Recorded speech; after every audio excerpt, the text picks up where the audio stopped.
अमृतं वदिष्यामि सत्यं वदिष्यामि तन्मामवतु तद्वक्तारमवतु अवतु माम् अवतु वक्तारमवतु वक्तारम् ॐ शान्ति शान्ति शान्तिः Om. May my speech be firmly established in my mind. May the mind too be firmly established in my speech. O self-effulgent Lord, be revealed in my consciousness. May the truths of the scriptures shine forth in my life. May whatever I learn from them never forsake me. Let me live my life day and night according to their teachings. I shall speak what is appropriate. I shall speak the truth. May that protect me. May that protect the teacher. Om, peace, peace, peace.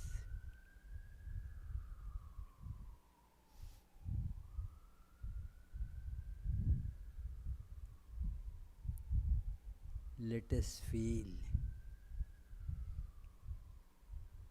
our innermost being.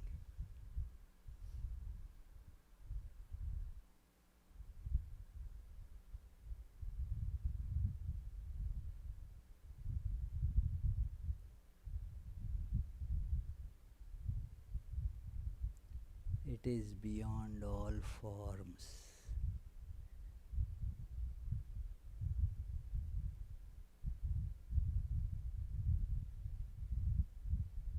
Beyond all limitations.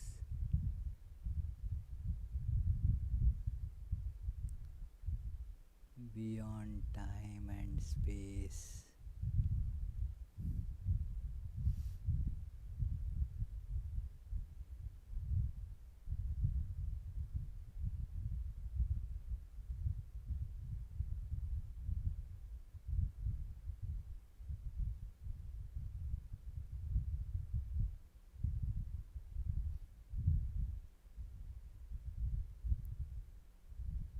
It is one without second,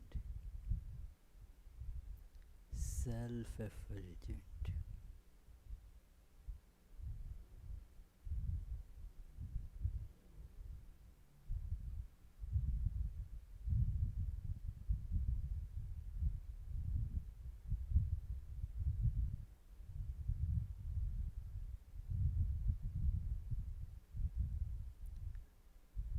I am this self-effulgent, infinite,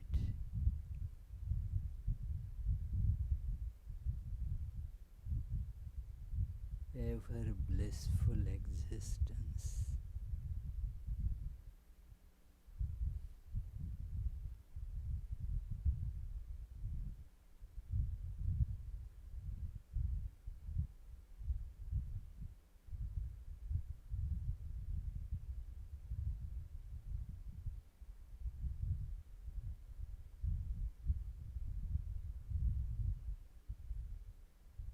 Never am I born.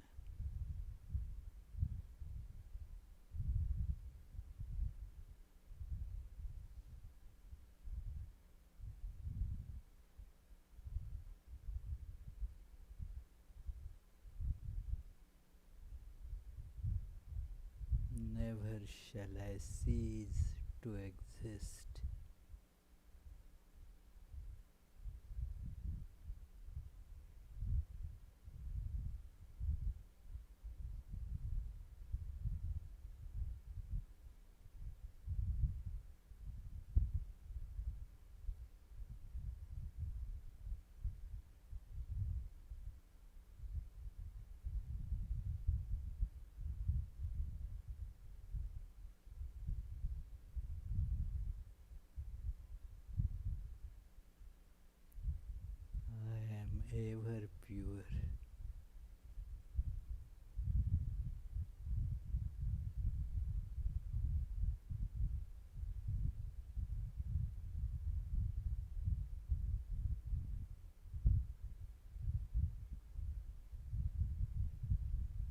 ever perfect.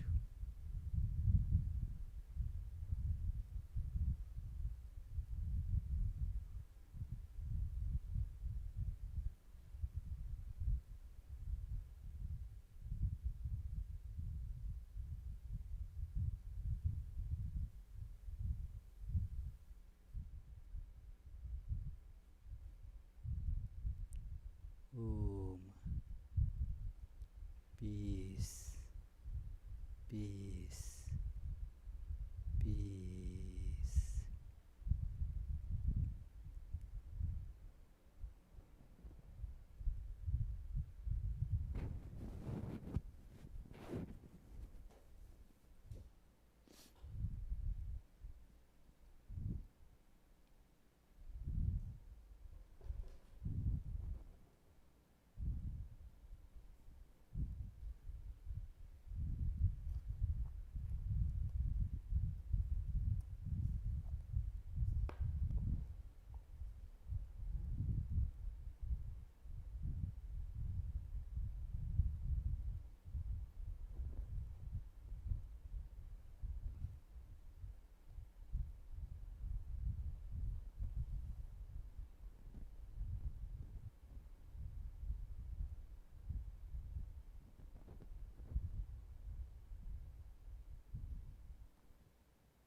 So, dear friends, today is the last of these 8 study classes on Plotinus,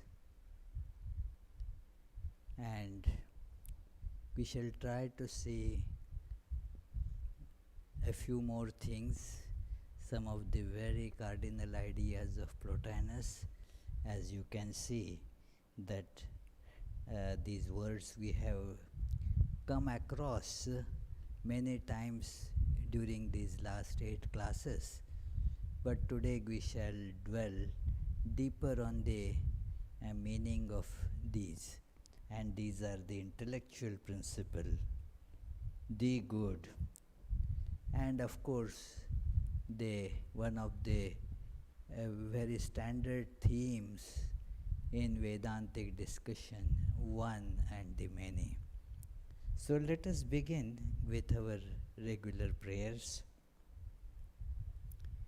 Om Asato Ma Sadgamaya Tamaso Ma Jyotirgamaya Mrityormam Amritam Gamaya. Om Shanti Shanti Shanti. Om, lead us from the unreal to the real, from darkness of ignorance to light of knowledge, from the divided mortal existence to the undivided immortal existence. Om. Peace, peace, peace. Earlier I had thought that I will be able to take up last 3 chapters of this book, summarizing what we discussed, or summarizing many of the ideas that we didn't get opportunity to take up.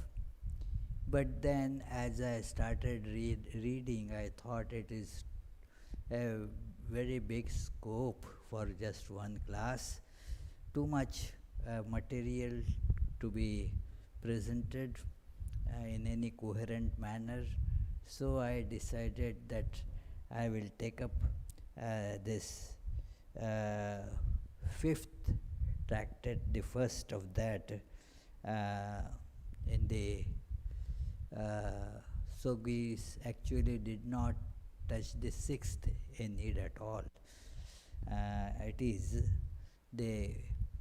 in the 5th as you know, this is the first Ennead in it, and that is this is actually the third part of the great treatise divided by Porphyry into 3, 8, 5, 8, 5, 5 and 2, 9, contained with 5, 8.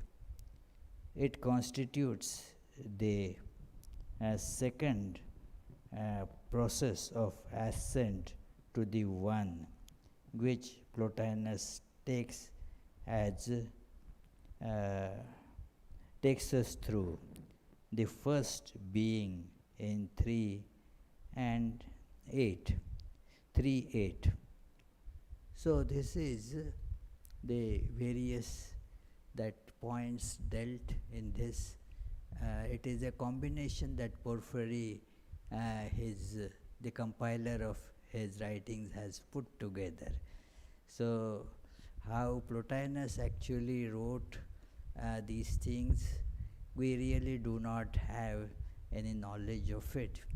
But this is how Porphyry has presented it, and he has mentioned the numbers and so forth. So how it is actually how Plotinus had enumerated them, and how then Porphyry has put according to various categories those essays in different positions to match the subjects.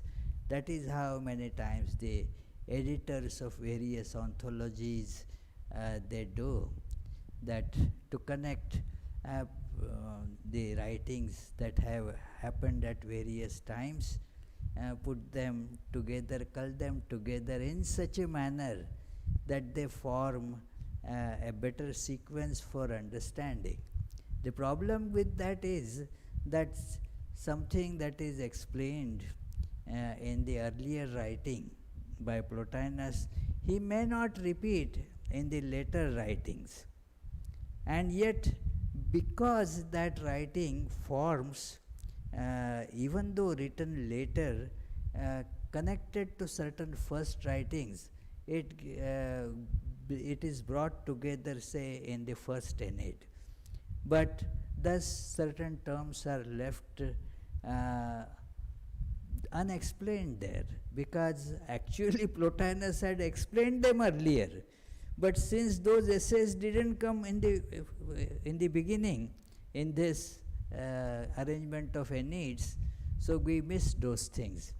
But anyway, therefore, I decided to take up this essay which explains these very important ideas of Plotinus, which we had read earlier about, that it is, the first is the intellectual principle that he mentions again and again. So let us see this idea, the intellectual principle, and right in the beginning he presents such an illuminating discussion about it, that look, intellectual principle means it has to know things properly. If it is not knowing things correctly, it cannot obviously be called the intellectual principle. It is actually who is the intelligent person, just even in our common parlor, how do we use this word, who understands things clearly. If the understanding is not clear, muddled up, then it is not proper intellection. So, and with this idea, he now goes deeper. That is how the proper philosophers would do, that penetrate deeper. Now, how is that he does it? That he says that assuredly, he says, the intellectual principle the veritably and essentially intellective, can this be conceived as ever falling into error, ever falling into, uh, ever failing to think reality? Assuredly, no. It would no longer be intelligent and therefore no longer intellectual principle if it fails to comprehend reality correctly. Then what if I call it intellectual principle?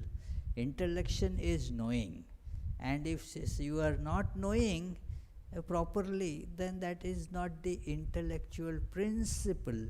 It may be a little manifestation of it, but certainly it cannot be categorized as intellectual principle, uh, because as principle it is purely that intellection, and so it cannot be faltering. It is so. In case you may say that this is partially there, partially something else is there, okay, there may be error in that. But when we are thinking of the principle, intellectual principle, then it cannot commit error. Then he says, look, now let us take up the question. And he takes us very carefully on this path of deduction, that let us see, when it knows things, does it know it as external or internal? Are they included in this intellectual principle, are they, or they are outside? Like, see, for example, I am seeing Paul there. Is Paul a part of my intellection, or my intellection is here and Paul is there? Are they separate, the intellectual principle and the objects that they comprehend? Are they different? A very important, very subtle point, friends. Now he says, if they are different, then we have to find out how do they connect, how the intellectual principle comes in contact with the object, with what instruments, and again whether those instruments are included in the intellectual principle or not. So it is a question, and even it has been always a problem with our knowledge, that when I know an object, is it my knowledge engulfs that object, or it goes somehow, my knowing faculty runs out and measures the object? What is it happening?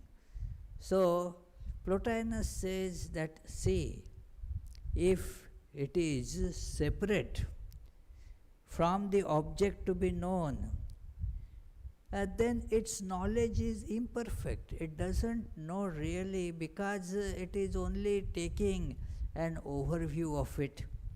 So its knowledge will be imperfect, incorrect, and therefore it will not be an intellectual principle.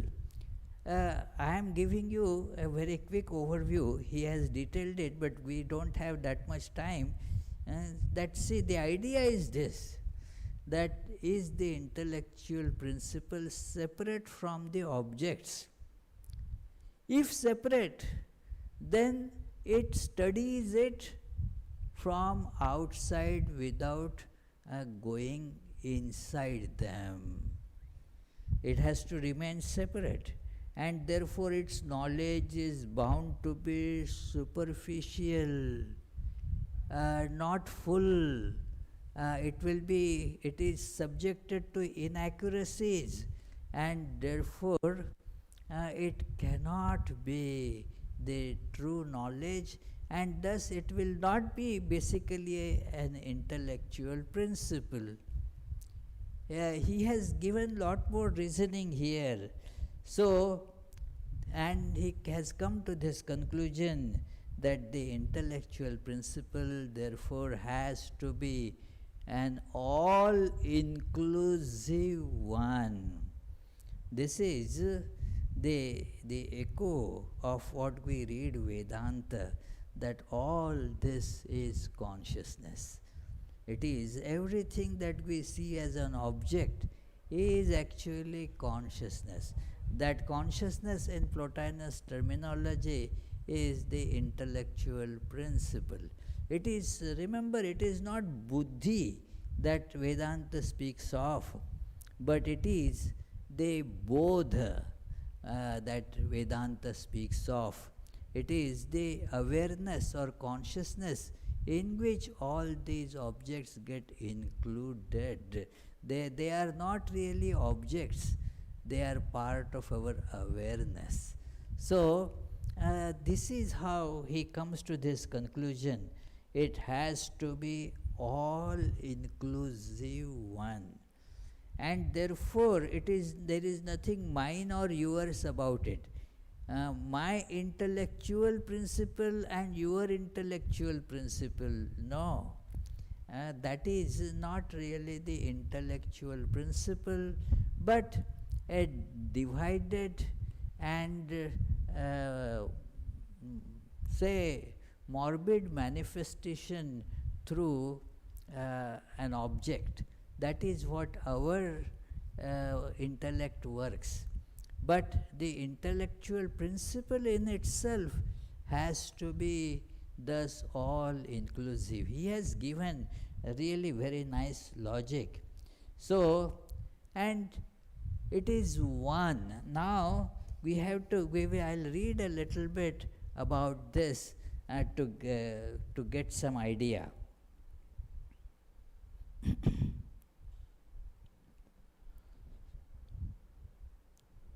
Again, either the objects of the intellectual principle are senseless and devoid of life, and intellect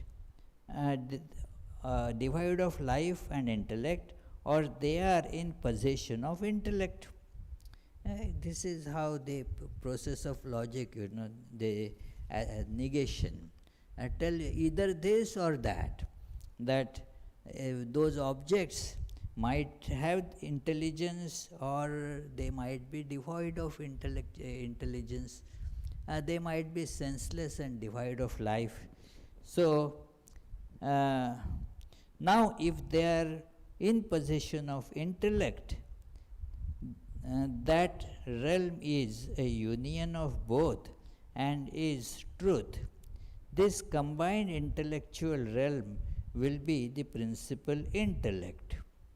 We have only then to examine how this reality, conjoint of intellectual principle and its object, is to be understood, whether as combining self-united identity with yet duality and difference, or what other relation holds between them.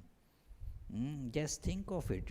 This is an intellectual exercise. We have to flex our cerebral muscles to to actually enjoy this class.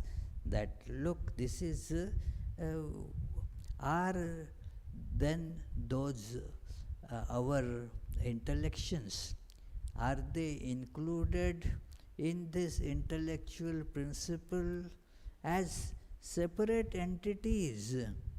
Like you see, you have a box of cookies. Now in that box there are separate cookies. The cookies are different from the box, and they are different from each other also. So is it like that our intellections are included in this intellectual principle? Like this is Prithvi's intellection, this is Juhi's intellection, this is Rosio's intellection. Are that all included in this intellectual principle? And then if they are included, how is that a connection between them? Why are they included in this manner? There must be some reason, some idea to include them. So it is,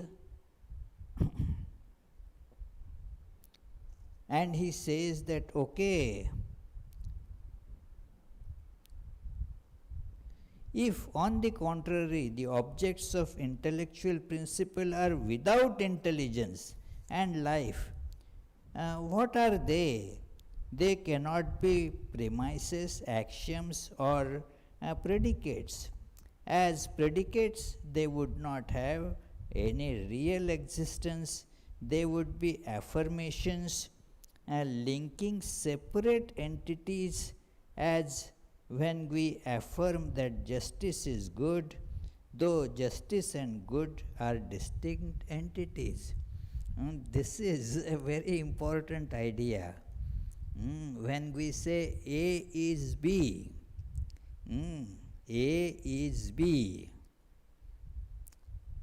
then in what relation is, if A is identical with B, then it is as good as saying A is equal to A, which did not be even said, you see. Everybody is clear about it, A is same as A. So when we say A is equal to B, what do you mean? In some respects, they have a common substratum. A common substratum is there on which they are equal.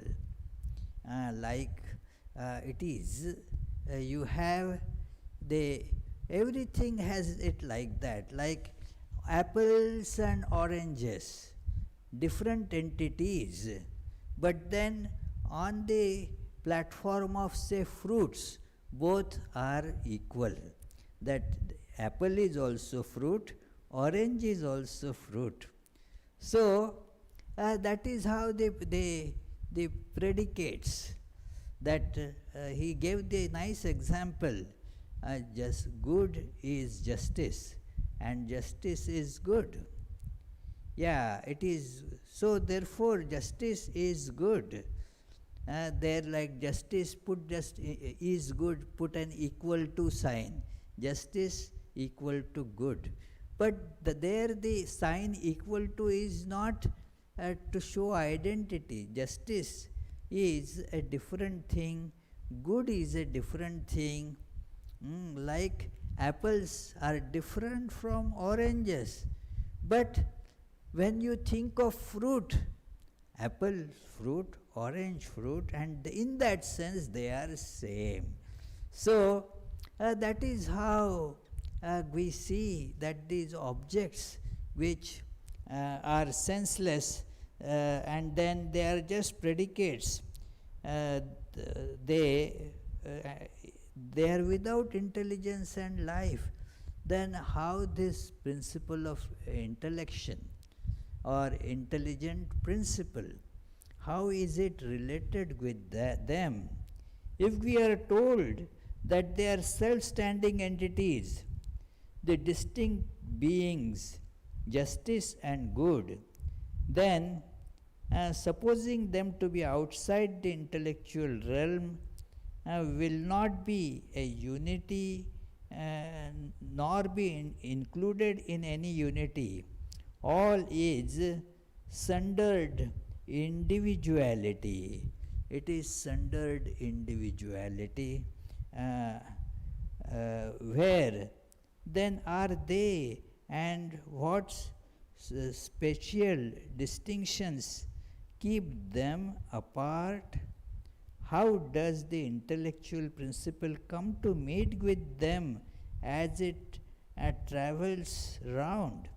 What keeps each true to its character? What gives them enduring identity? See, these are all very important philosophical questions, especially what gives them enduring identity. Hmm. Like Sukalyan and Yogatmananda, separate entities. There are features which gives Sukalyan certain features which are not shared by Yogatmananda, and they are enduring features, at least to some extent. Therefore, yesterday also Sukalyan was different from Yogatmananda. Today also they are different. Tomorrow also they will be different. It is so like that. If each entity is separate and included in the intellectual principle, how are they connected? How the intellectual principle interacts with them? So these become questions to be thought about. They are being presented to us as some collection of figures in gold or some other material substance, the work of some unknown sculptor or graver.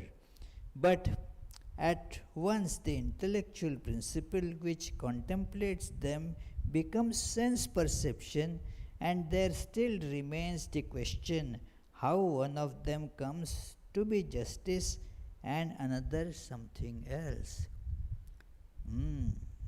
That if it is only intellectual principle and without the proper full inclusion in intellectual principle, then they have their separateness. Otherwise, all would have been just the same intellection, since there is the separate perception of different objects. There has to be some points where those things are distinct, separate from each other. That is how there is this discussion. Whether this, in somewhat simpler terms, let us try to understand it, that the mind understands these objects. There is a kind of argument, debate, ongoing debate since for thousands of years, what Swami Yogatmananda refers as the debate between idealism and realism. Whether realism means are these objects in themselves real, or they are all the ideas. There is nothing like object. Because I am just conscious of it, that is there is nothing like an object. When I see those things, I am seeing just light, there is nothing like an object. The counter to this is, then how do I see things differently if there is nothing else outside, only the light? If it is only the mind and there is no object, then I should not be seeing any variety. So since I am seeing variety, there must be some distinction in the object. That is why, if it is only light, then how can I see a Naomi separate from Rosio? It is difficult to do. It is. I would have been seeing just the light, but I see the different objects. So the objects have reality, and then the somehow intellectual principle must be comprehending them. So what is it? And then he comes to the conclusion here. But the great argument is that if we go so far as to allow that these objects of intellection are outside the intellectual principle, which therefore must see them as external, then inevitably it cannot possess the truth of them. In all it looks upon, it sees falsely. for those objects must be the uh, authentic things, yet it looks upon them without containing them, and in such knowledge holds only their images. That is to say, not containing the authentic, uh, adopting uh, phantasm of the true. It holds the false. This intellectual principle, as I had mentioned in the introduction, that it holds false, and therefore it is not a proper intellectual principle also, and therefore uh, it is that thus we come to the conclusion, in fine, there would be on the hypothesis no truth in the intellectual principle in that case.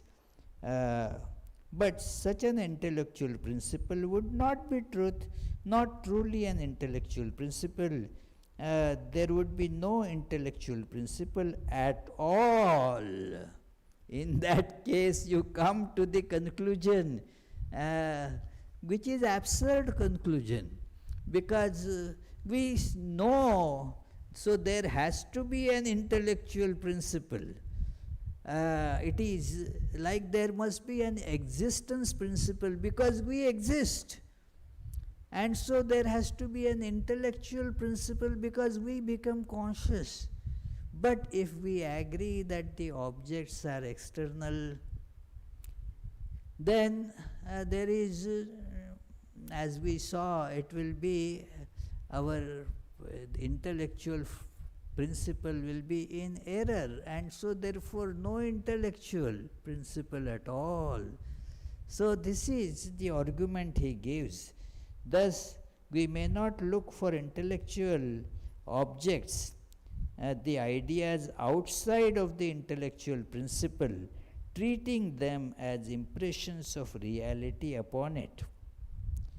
We cannot strip it of truth and so make its objects unknowable and non-existent, and in the end annul the intellectual principle itself.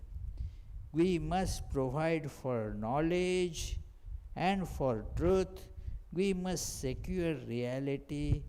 Being must become knowable essentially and not merely in the knowledge of equality. And he says the only way to do this is to leave nothing out of the veritable intellectual principle, which thus has the knowledge in the true knowing. Cannot forget, need not go wandering in search. At once truth is there. This is the seat of the authentic existence. It becomes living and intellective, and these are the essentials of that most lofty principle. That is why, you see, this is an all-inclusive, spontaneous knowledge that doesn't have to do anything, because it is already involved in each and everything.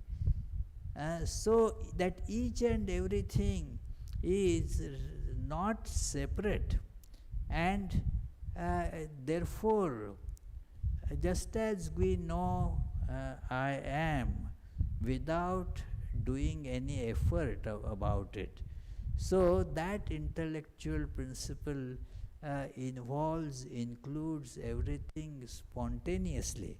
So he mentions then that this is the only way to know this.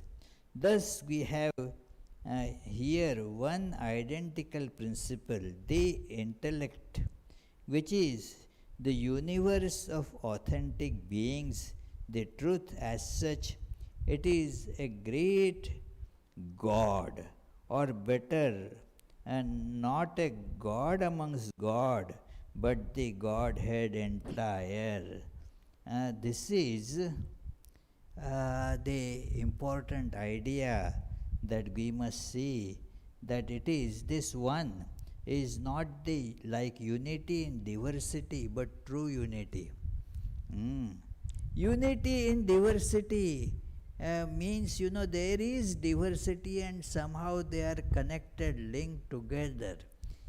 Those who are students of Advaita, non-dual Vedanta, they can understand this distinction, that it is unity in diversity is what gets many times called as the Vishishtadvaita, that it is a qualified non-dualism which accepts the dualism but a connection that runs through it to make it non-dual, like a garland of flowers.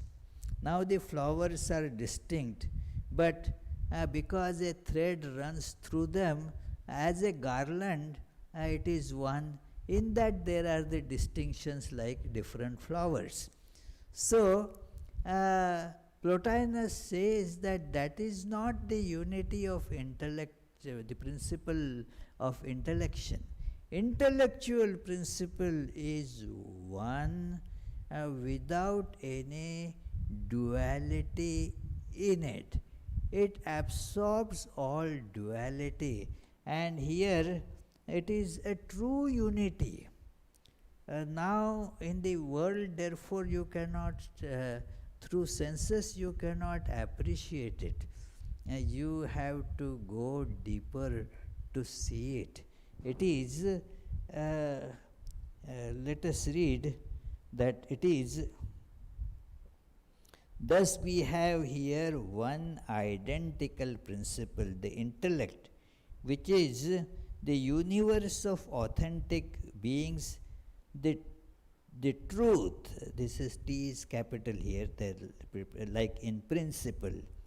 As such, it is a great God, or better, not a God amongst God, but the Godhead entire. It is a God, a secondary God manifesting before there is any vision of that other. The Supreme, which was over all, enthroned at transcendence upon the splendid pediment, the nature following clothes upon it. The Supreme in its progress could never be borne forward upon some soulless vehicle.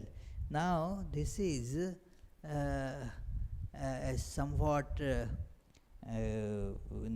analogy he has given, that it is the soul again is an aspect, the consciousness, the soul, the life. These are all different ways of putting words to that existence.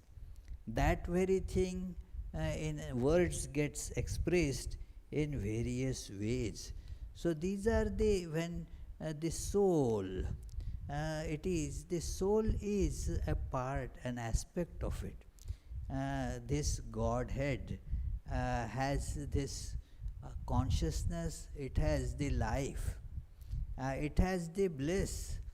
It is all put together, it is, we use different words to describe, but that doesn't make that thing different.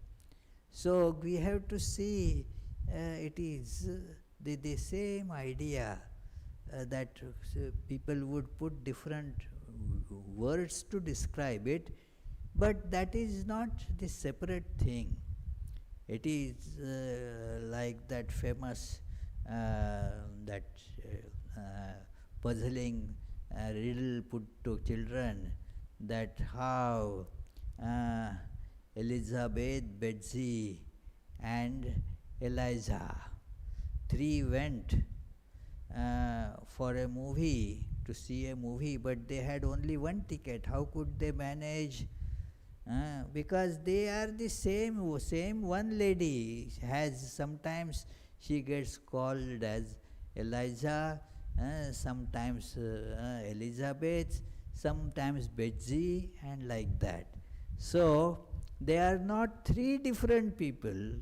So similarly, this is sometimes that is called soul, sometimes that is called intellectual principle, and sometimes the supreme Godhead.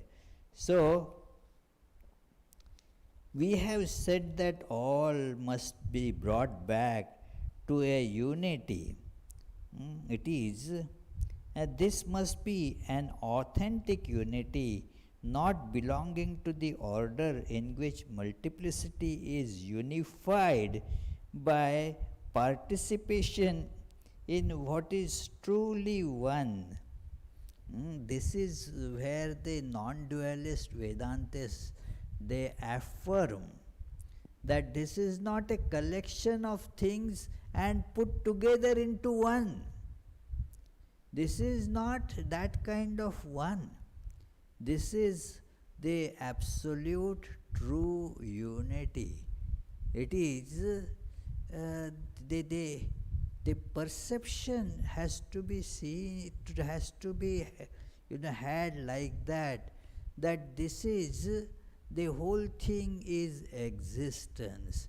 This is a manifestation of existence through a particular way. But not that the existence is divided into these.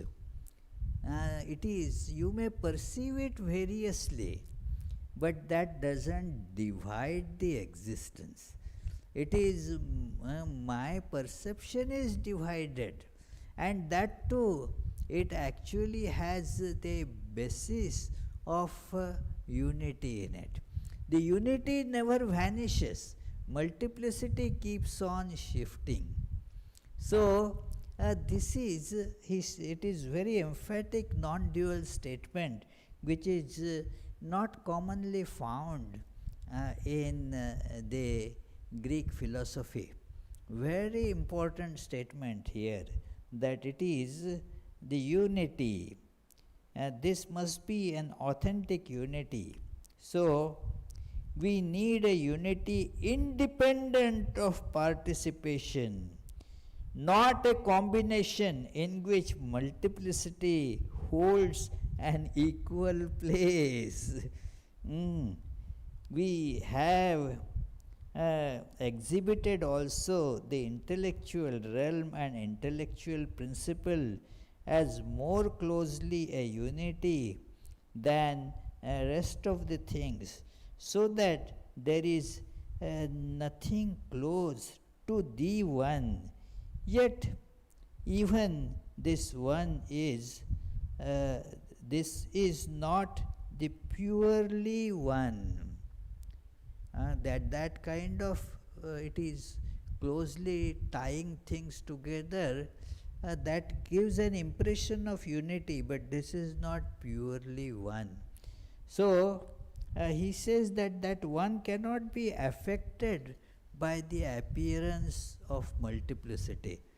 And it is like this, it is like you see that he calls here, therefore, first. The first is put in bold capital letters to show that it is not the first among second, third, fourth, but that is the original. So that the first which remains intact while something else produces. And this is in Vedanta called the superimposition. That something is intact, but then certain things are seen as shadows due to illusion.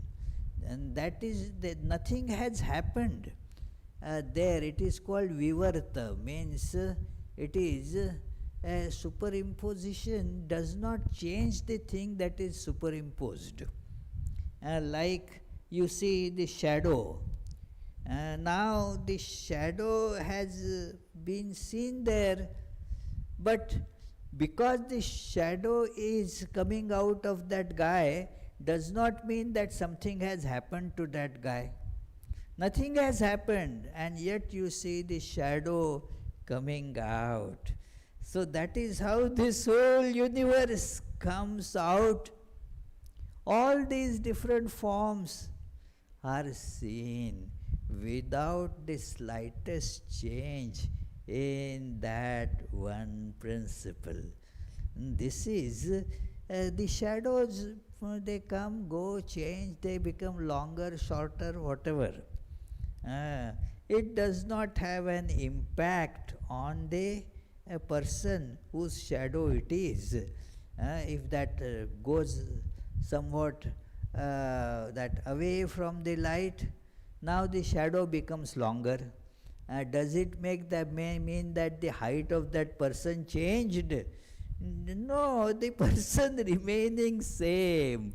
So this is an important idea, that the truth that remains intact while the world otherwise, as we see, keeps on shifting and changing.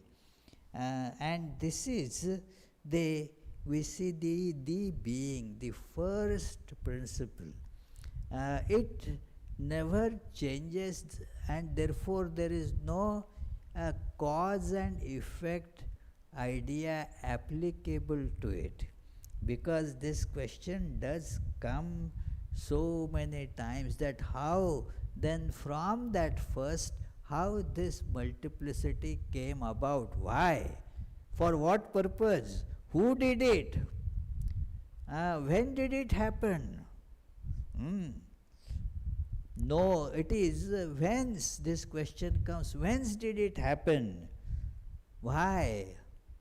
No answers to this question, as Swami Vivekananda, those who would like to read more about it can read the chapter in Swami Vivekananda's book Jnana Yoga. That chapter is titled Absolute and Manifestation.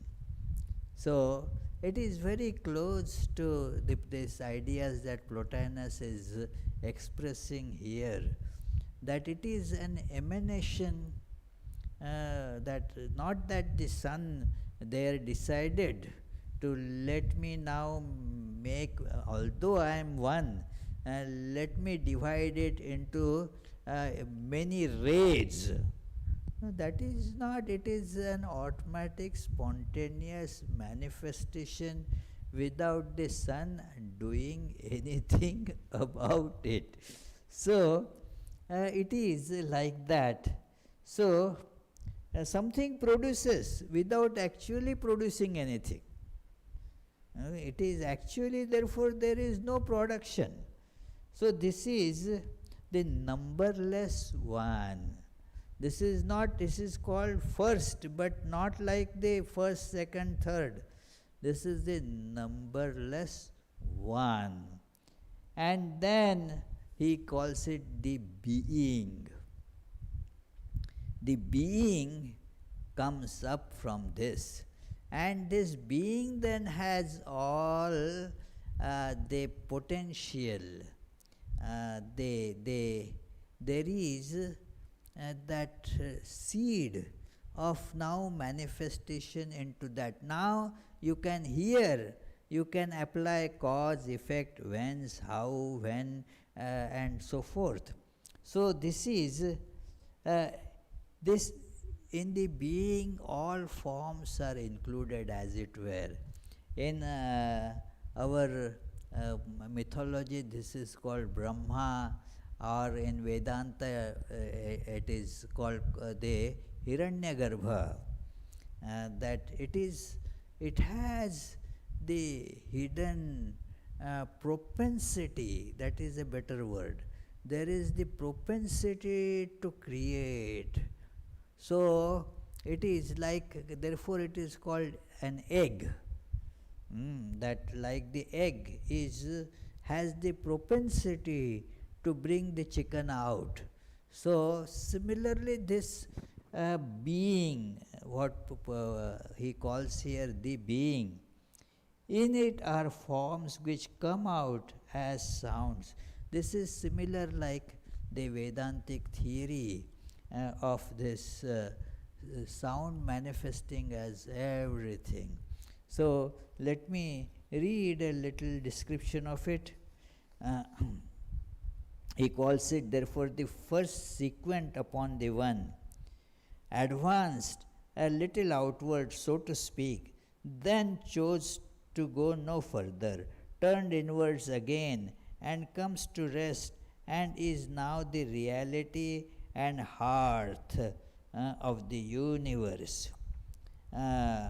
This is, we have the word for one now. Now there is one, two, enumeration begins, logic begins.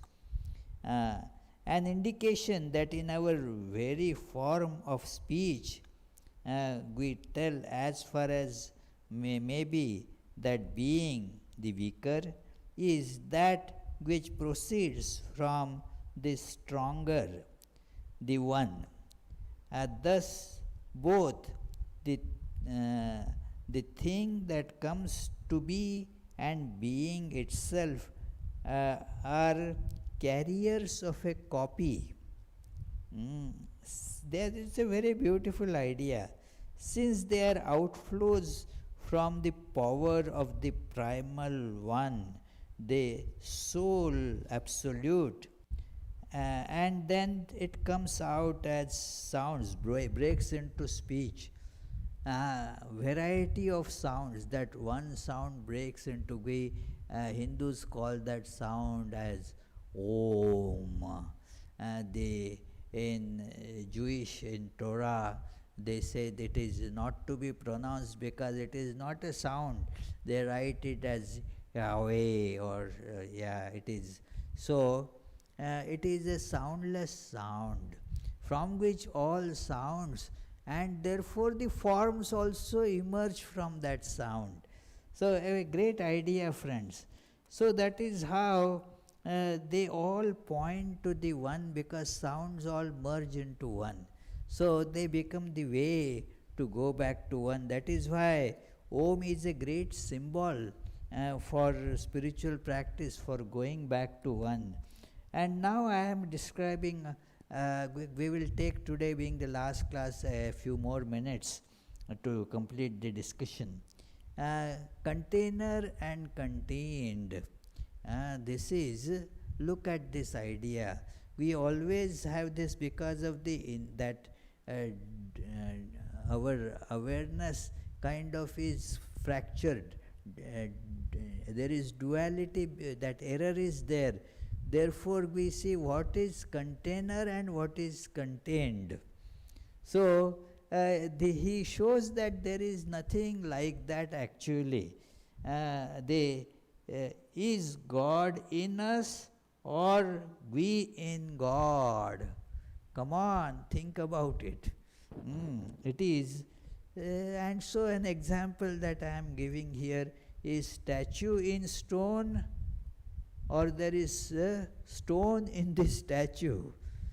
They actually is one, you are calling it statue because of a form. It is stone. The making it into statue does not remove its stoneness. So stone is in statue, and statue we say it is carved in stone. So statue is in stone. In Bhagavad Gita, it is in the 9th chapter. This gives a very beautiful idea. Lord Krishna is telling, look Arjuna, all these beings are in me, and yet and I am in all these beings. But remember, I am not in these beings. I am in the beings, but I am not in the beings. The beings are in me, but not really. It is all to be seen because through because of our confusion, these questions come. And so it is, Plotinus says, everything held by the divine without holding anything. It is this is the idea that he presents. And then lastly, we shall see that how one goes towards this. We said that we will see that it is good. Now this principle he calls good, in the sense that we cherish it. If something is good, we want it. And in that sense it becomes good. We all want God, and therefore that God is good. So, or what we want is good, and therefore that gets called also as God. So he identifies it that it is, and that is beauty. It is the perception of beauty that we go for. So he says that it is infinite also by right of being pure unity. That it is infinite. Being pure unity, there are no restrictions, there is nothing else. So all that is that, and therefore you cannot put a limit to it, and so it is infinite by being pure. It is never known measure and stands outside of number, and so is under no limit either in regard to any extent or within itself. For any such determination would bring something of the dual into it, and having no constituent parts, it accepts no pattern, forms, and no shape. So this perception, then he says about that, we should, how do we go towards it? That the perception of beauty and the awe and the stirring of passion towards it are for those already in some degree knowing and awakened. But the good, as possessed long since and setting up a natural tendency, is inherently present to even those asleep, and brings them no wonder when someday they see it, since it is no essential reminiscence, but is always with them, though in their drowse they are not aware of it. The love of beauty, we had seen as principle of beauty, that the love of beauty is inherent, and that is the God. And we want to go towards God as we want to go towards beauty. It is beauty, love, and the good. It is all together. That is the, and if we follow it in the right way, that what is this beauty? Go to the principle called beauty, and we will reach God. So follow this principle, he says. Again, all that have possessed themselves of the good feel it sufficient. This is another thing. When you get it, when you have this principle, then you have the sense of sufficiency. As Bhagavad Gita says, getting this, nothing remains to be obtained. In the 6th chapter, this beautiful verse is there. Yam labdhva chaparam labham manyate nadhikam tatah. That when you are there, nothing else is required. That is that stage. So we have to thus follow this, and we will get to this principle. This is the good. It is transcends everything and permeates in everything. It is undivided, entire. Being pure entity, it is infinite. It is involved in everything, and the realization of it will remove all wants and fill the life with the nature of this beauty, that is bliss and ultimate love. So friends, we have tried to some extent read through this somewhat complex book. I am very thankful to all uh, listeners who have taken the trouble of coming here in person, or those who have been listening online, that you were the facilitators for me to study and read these books, this particular treatise and adjoining other books.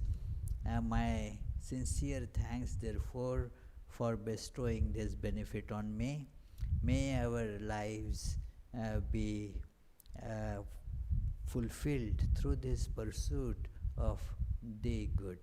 As I mentioned in the beginning, this is the last class, and also I had mentioned it previously that this I owe to a great extent this study to Professor Matthew Pugh, who passed away a few years ago, who introduced me to Plotinus and taught me a few salient points in this.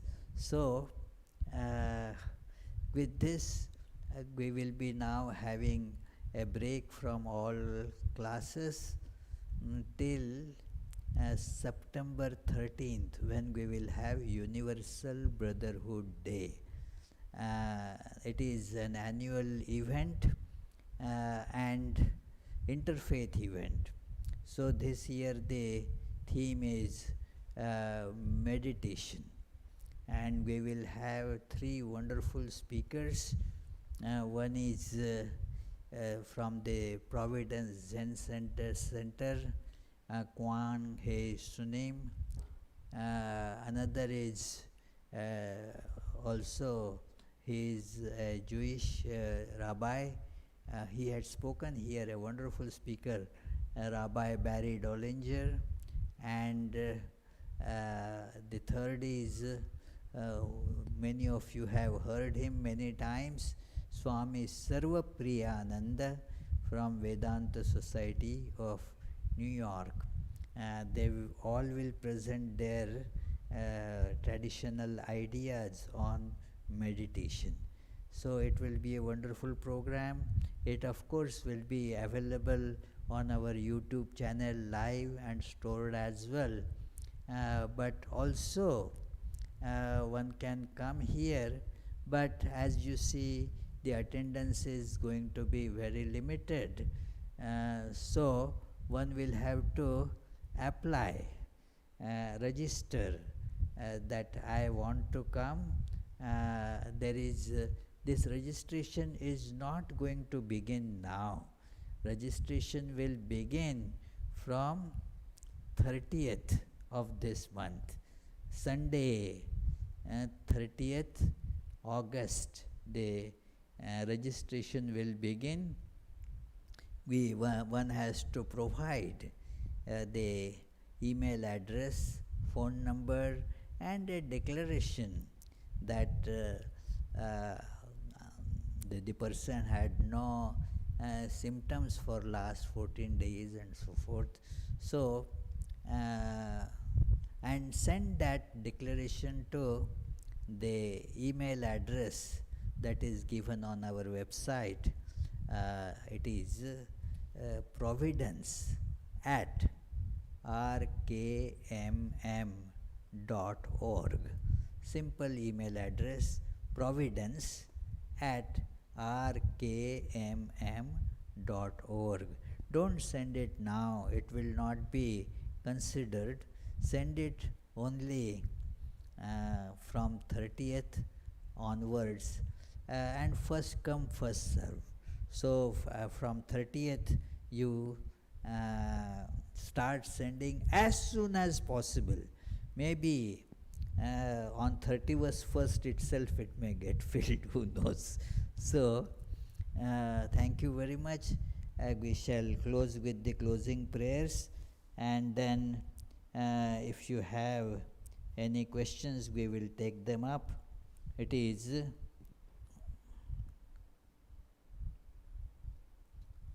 May the Divine, who is Father in heaven of the Christians, Holy One of the Jewish faith, Allah of the Muslims, Buddha of the Buddhists, Tao of the Taoists, Great Spirit of the Native Americans, Ahura Mazda of the Zoroastrians, and Brahman of the Hindus, lead us from the unreal to the real, from darkness to light, from death to immortality. May the all-loving being manifest himself unto us and grant us abiding understanding and all-consuming divine love. Peace, peace, peace be unto all. Any questions? One is from Charles. Why would there be error if objects are outside the intellectual principle?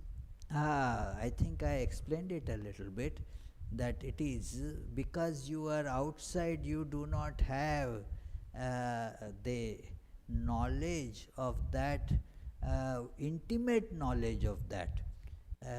You are taking only one angle because you are seeing from outside, and so you will not be able to know the thing fully.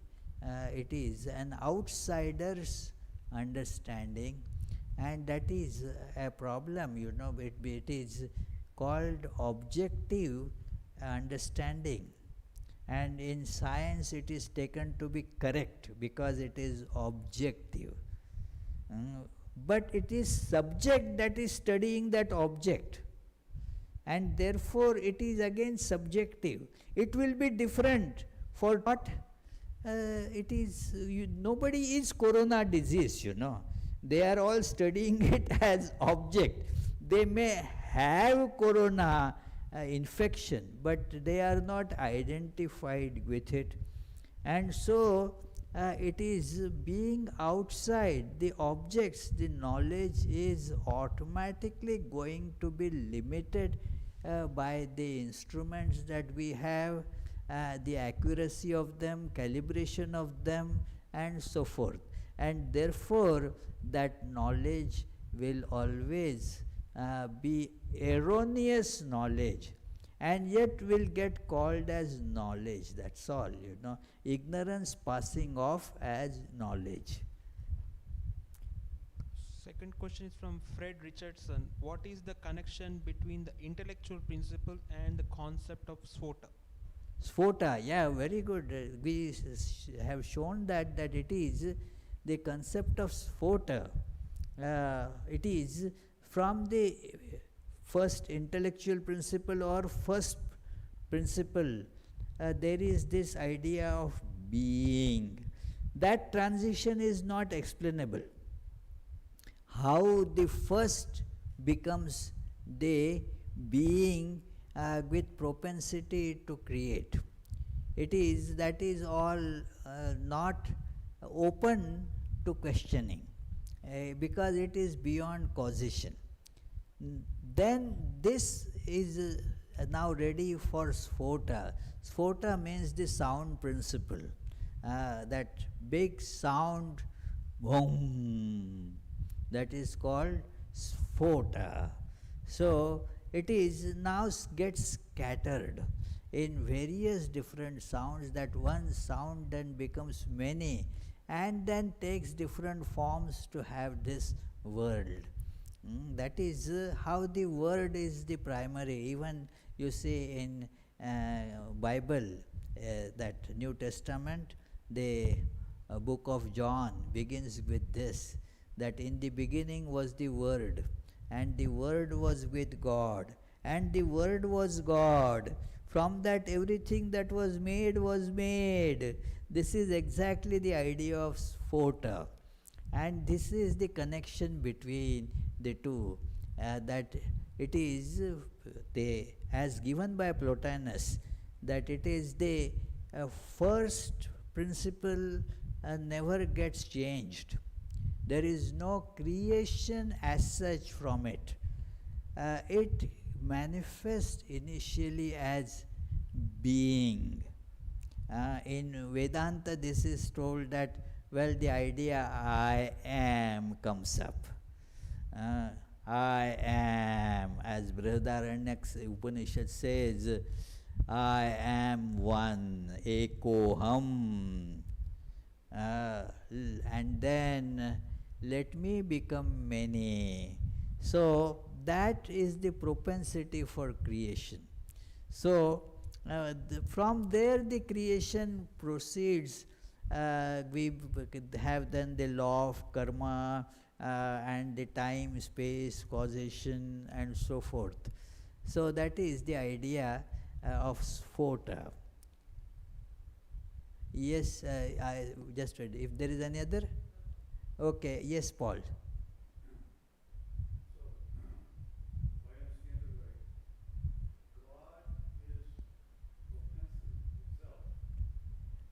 Oh no.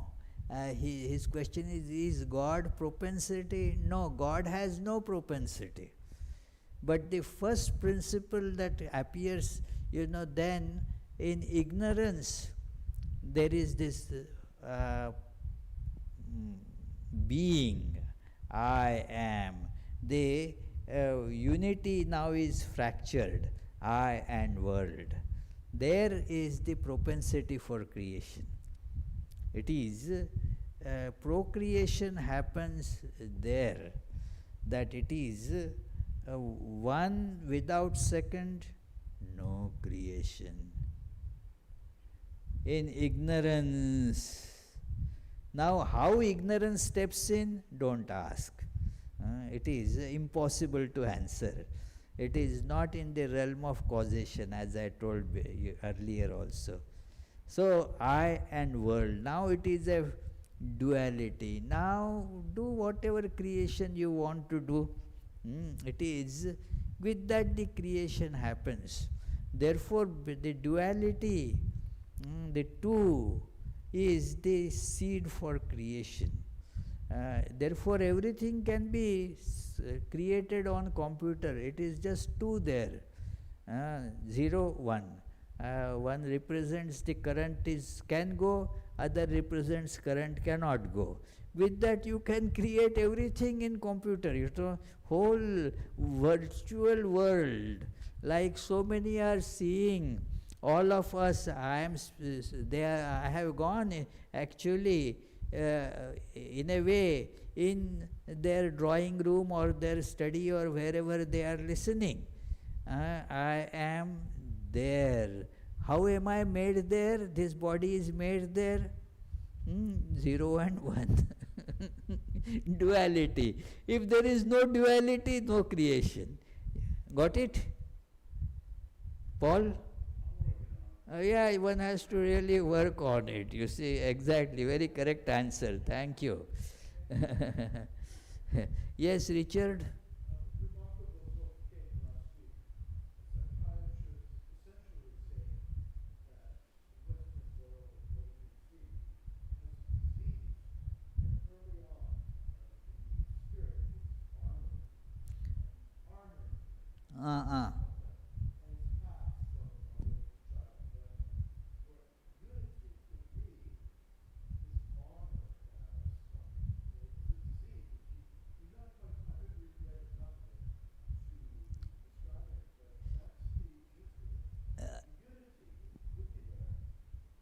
That is a thread unity, that is a genetic thread unity. Yeah, it is not the unity of that oneness that is being spoken of here. That oneness doesn't have any multiplicity tagged in it. It is not a spirit that is in body. It is this spirit itself. That unity that we are going towards, that, and it is not passed from parents to the children. No, it is not so at all. What gets passed as is the genetic material, and so the physical features come like that. But the psychology doesn't follow what is passed from parents to the children. Parents have one psychological tendency, children have completely different. They are not passed from parents to the children. It is not genetic transmission at all. Huh?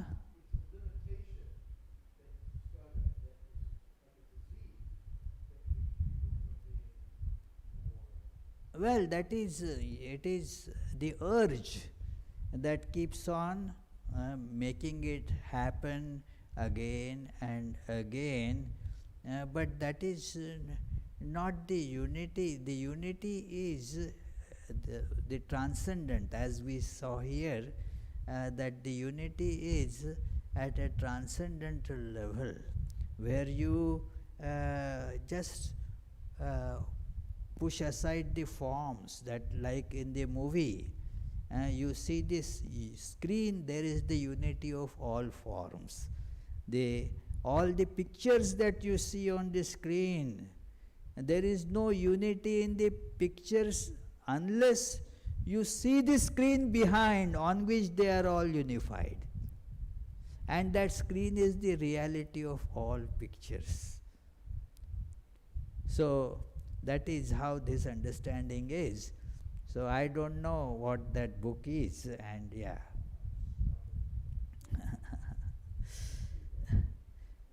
So thank you, friends, again.